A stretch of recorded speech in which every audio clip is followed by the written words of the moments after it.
अस्सलाम वालेकुम। मैं प्रोफेसर उस्मान अहमद सिद्दीकी अपने यूट्यूब चैनल में खुशामदीद कहता हूँ। जिन लोगों ने हमें अभी ज्वाइन किया है उनसे गुजारिश है कि हमें सब्सक्राइब करें, वीडियो पसंद आए इसे लाइक करें और बेल का आइकन दबाना बिल्कुल भी ना भूलें।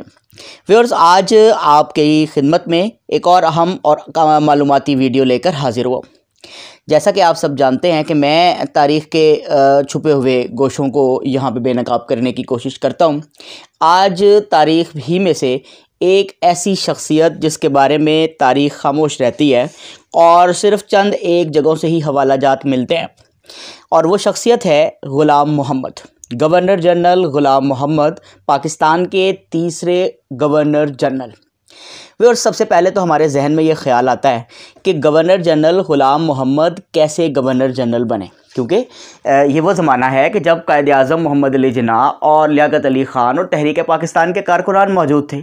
ऐसे में ग़ुलाम मोहम्मद का गवर्नर जनरल बनना एक हैरानकुन सूरत हाल थी, एक हैरानकुन काम था। उससे पहले, आगे बढ़ने से पहले हम गवर्नर जनरल ग़ुलाम मोहम्मद जो हैं इनकी इनके हुलिये के बारे में एक दफ़ा ज़रूर बात करेंगे, ताकि आपको पता रहे कि जनाब हमारे यहाँ हुकूमत करने वालों के क्या अहवाल रहे हैं।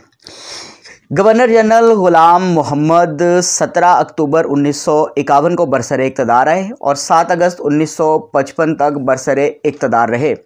और कमाल बात यह है कि गवर्नर जनरल का जब हम हुलिया देखते हैं तो एक तो ये कि गवर्नर जनरल फालिज के मरीज़ थे, ब्लड प्रेशर उनका हर रोज़ ही हाई रहा करता था, व्हील चेयर ही पर बराजमान रहते थे, चंद कदम भी वो चल नहीं सकते थे, हाथ में रेशा की था जिसकी वजह से हाथ लरसता रहता था, दस्तखत के अलावा कुछ लिख नहीं सकते थे, खाने के लिए कुछ मुंह में डालते थे तो आधा मुंह से नीचे गिर जाता था। और फिर जब गवर्नर जनरल से मिलने बड़े दूसरे ममालिक के सफ़ीर आया करते थे तो गवर्नर जनरल जब उनसे बात करते थे तो हूँ हाँ का लफ्ज़ इस्तेमाल किया गया, बस इसी शोर के अलावा दूसरे सफ़ीर कुछ भी नहीं सुनते थे। थूक जो था वो अक्सर मुंह से गिर जाया करता था। व्यूअर्स, ये है वो गवर्नर जनरल जो पाकिस्तान में मोहम्मद अली जिन्ना की कुर्सी पर बैठा, और फिर ऐसा बैठा कि उसने तारीख़ में ग़ुलाम गर्दिशों का एक ऐसा सिलसिला वो मुतारिफ़ कराया कि जो आज तक पाकिस्तान को अपनी लपेट में लिए हुए हैं। गवर्नर जनरल ग़ुलाम मोहम्मद 20 अप्रैल 1895 को लाहौर में पैदा हुए और लाहौर में इनका आबाई मकान मोची दरवाज़ा लाहौर में था। और इन्होंने अपनी तालीम हासिल करने के बाद इब्तदाई तालीम अलीगढ़ मुस्लिम यूनिवर्सिटी से BA किया और चार्टर अकाउंटेंट बने। इसके अलावा ये चूँकि चार्टर अकाउंटेंट थे, इनको बहुत सारे एज़ाज़ भी हासिल हुए। इनमें से ये है कि बरतानिया की मलिका ने इन्हें वो कंपेनियन ऑफ द ऑर्डर, इसके अलावा द इंडियन एम्पायर का स्टेटस दिया। इसके अलावा नाइट बैचलर का टाइटल दिया गया। गवर्नर जनरल ग़ुलाम मोहम्मद गवर्नर जनरल बनने से पहले, पाकिस्तान के क़याम से पहले, पहली गोलमेज़ कॉन्फ्रेंस के अंदर नवाब बहावलपुर के नुमाइंदे के तौर पे पेश हुए और तकसीम हिंद से कबल लियाकत अली ख़ान के वो मुआविन रहे ख़जाना के अमूर में। चूँकि चार्टर अकाउंटेंट थे तो जो एक इंटरिम गवर्नमेंट बनी थी उसमें लियाकत अली ख़ान ने इन्हें अपना मुआविन रखा था।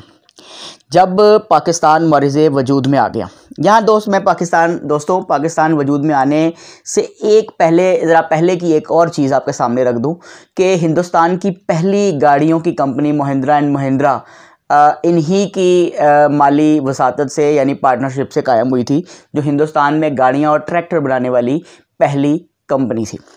अच्छा, पाकिस्तान वजूद में आ गया तो लियाकत अली ख़ान ने जब वज़ीर आज़म बने तो इन्हें पहले अपने पास वो मुशीर के तौर पर रखा मालियाती अमूर के लिए, और फिर उसके बाद फ़ाइनांस मिनिस्टर बना दिया। फिर इनकी सेहत इतनी ख़राब हो गई कि लियाकत अली ख़ान ने डिसाइड कर दिया कि अब ये इस सीट पर नहीं रह सकते, क्योंकि इनसे ये काम नहीं होगा। लेकिन व्यूअर्स, हम आपको अच्छी तरह जानते हैं लियाकत अली ख़ान ने जितने फ़ैसले किए वो फ़ैसले तो वहीं रहे, अलबत्ता लियाकत अली ख़ान अपनी जगह पे नहीं रहे। हम यहाँ एक बड़ी हैरानकुन सूरत हाल आपके सामने लेकर आते हैं।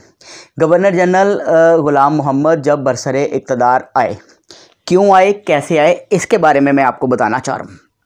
ऐसा था कि हज़रत जब लियाकत अली ख़ान को जो है वो शहीद कर दिया गया, तो लियाकत अली ख़ान को शहीद करने के बाद काबीना का एक इजलास हुआ और उस इजलास में ये फ़ैसला किया गया कि जनाब जो ख्वाजा नाज़मुद्दीन हैं उन्हें प्राइम मिनिस्टर बना दिया जाए और एक सदर बना दिया जाए जो मुल्क को जो है गवर्नर जनरल बनाया जाए जो मुल्क को चला ले।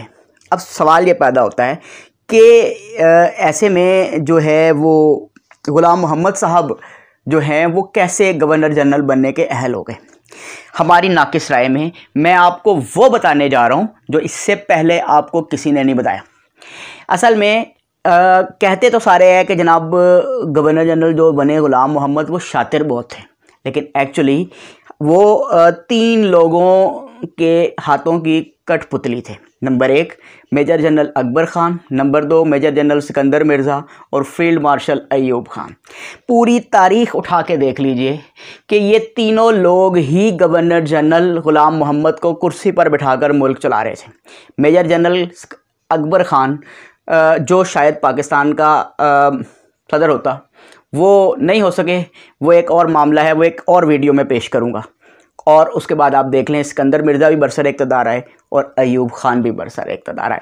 यानी अब आप जहन में रखिएगा कि जब गवर्नर जनरल ग़ुलाम मोहम्मद पैरालाइज थे, सिग्नेचर नहीं कर सकते थे और उनके मुंह से आवाज़ तक नहीं निकल सकती थी, तो वो रियासत क्या चला रहे होंगे। ऑब्वियसली रियासत कौन चला रहा था, वो 3 नाम मैंने आपके सामने रख दिए दर्जा बदर्जा जिस डेजिग्नेशन के ऊपर वो लोग थे। अब मैं आपको बात करता हूँ, थोड़ी सी मज़ीद आगे लेके चलता हूँ। ग़ुलाम मोहम्मद साहब बरसर इक़्तिदार आए तो ग़ुलाम मोहम्मद साहब ने के जो बड़े बड़े कारनामे हैं उनमें से एक तो बंगाल के क्राइसिस का आगाज़ हुआ बांग्लादेश के अंदर, जो बड़े जिसे कहते हैं फौजी ताकत के साथ उसे कुचलने की कोशिश की गई। सेकेंडली आपको ये जानकर हैरानी हुई होगी, पाकिस्तान की तारीख़ का वाहिद मार्शल लॉ जो सिर्फ लाहौर में लगा, और ये मार्शल लॉ लाहौर में लगा और इसके अलावा किसी और इलाके में नहीं था, और ये मार्शल लॉ लगा के 10,000 से ज़ायद पाकिस्तान के अहले इल्म मजहबी उलमा को कत्ल किया गया, शहीद किया गया, और ये एक पहला स्टेप था। सेकेंडली जनाब जो ग़ुलाम मोहम्मद साहब हैं इनके अहद में ये हुआ कि जब ख्वाजा नाज़मुद्दीन ने कानून साजी शुरू की और उन्होंने ऐसा कानून तैयार किया जिसके तहत सूरत हाल ये बन गई थी कि जो है गवर्नर जनरल के जो इख्तियारात थे वो महदूद कर दिए जाएं। आपको मालूम होना चाहिए कि गवर्नर जनरल उस वक़्त जो चाहे कर रहा था, तो अब और कर कौन रहा था या करवा कौन रहा था ये एक अलग बात है, मैं पहले बता चुका हूँ। अब सूरत हाल ये थी कि गवर्नर जनरल को जब इसकी खबर हुई कि पार्लियामेंट ये काम कर दी है, तो लिहाजा ग़ुलाम मोहम्मद साहब ने सोचा कि जनाब अब पार्लियामेंट इस तरह कर चुकी है, कानून बना चुकी है। उन्होंने उस पार्लियामेंट को, उस असम्बली को तोड़ दिया। अब जब असम्बली को तोड़ दिया गया तो असम्बली के स्पीकर मौलवी तमीज़ुद्दीन ने सिंध चीफ़ कोर्ट के अंदर ये रेट फाइल कर दी, और जब सिंध चीफ़ कोर्ट से मुराद आप समझिए सिंध हाई कोर्ट, ठीक है। तो सिंध चीफ़ कोर्ट यानी सिंध हाई कोर्ट ने इस असम्बली को बहाल किया और फिर जनाब जो गवर्नर जनरल थे वो इस मामले को सुप्रीम कोर्ट ऑफ पाकिस्तान में ले गए, और सुप्रीम कोर्ट ऑफ पाकिस्तान ने वहाँ एक तारीख़ी फ़ैसला सर अंजाम दिया। वहाँ पे जनाब जस्टिस मुनीर साहब मौजूद थे जिन्होंने नज़रिया ज़रूरत इंट्रोड्यूस करवाया, और याद रखिएगा कि वो नज़रिया ज़रूरत आज 70 साल से पाकिस्तान को ज़रूरतों में धकेले हुए हैं। तो ये बड़ी अजीब सी सूरत हाल थी, और जनाब सुप्रीम कोर्ट ने गवर्नर जनरल के फ़ैसले को बहाल रखा, यानी असम्बली को मनसूख रखा। इसके साथ साथ फिर मैं आपको मज़ीद बताता चलूँ कि गवर्नर जनरल जो हैं